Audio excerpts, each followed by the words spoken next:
एकदम स्वादिष्ट मिठाई है। हां गणिराज श्री लिखल लेकिन माई बहन के बढ़िया तो हम तो का कहेला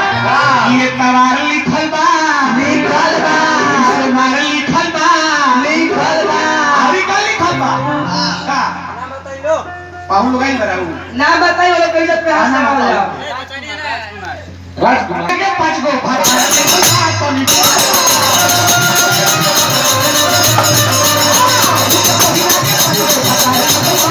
तो अरे मनुलाल का बिटिया के कोस को तार लिखल बा मम्मी पढ़लो अभी कहूं बा बोले बा प्रिंस प्रिंस का बहिना के 20 गो तार लिखल बा मम्मी पढ़लो दीपक का बहिना के 25 गो तार लिखल बा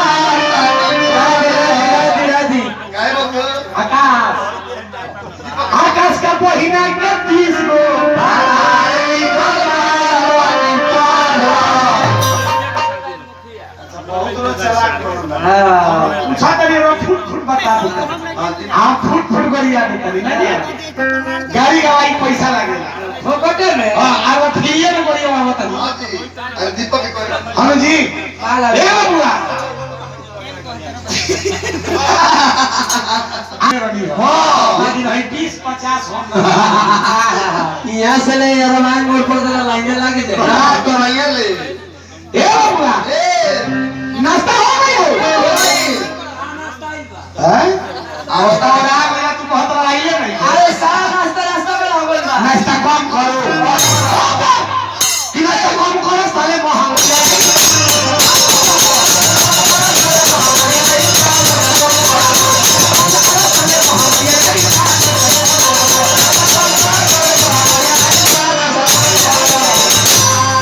राजदेव का बहिना के फतार होलू उनका बहिना के फतार होल के असवाय मुकरा दीदिया के भातार झोल वहिया आइल बा सकोर करो उनका बहिना के फतार साउंड माला आइल बा नाश्ता कम उनका बहिना के फतार होल के करो आइल बा नाश्ता कम करो उनका बहिना के फतार बेजुवाला आइल बा नाश्ता कम उनका करो बहिना के फतार है के बरावाला आइल बा नाश्ता कम उनका बहिना के फतार देखे वाला आइल बा नाश्ता कम उनका बहिना के फतार आइल बा नाश्ता कम ओ ले ले जा हरिओम नारायण तो हंस न आते ये कैमरा ला भाई पुहलू का हंस आतना लोग उन करे बाबा हो हैं ए महाराज केकरा अलगुआ के बहिन के ए महाराज को नाम अलगू हो कतरा ने तो अलग करा देना है पुरानिया हो गई बड़ी गोरियावे के मन में घे कहत ना छोड़ दे अच्छा तनी समय में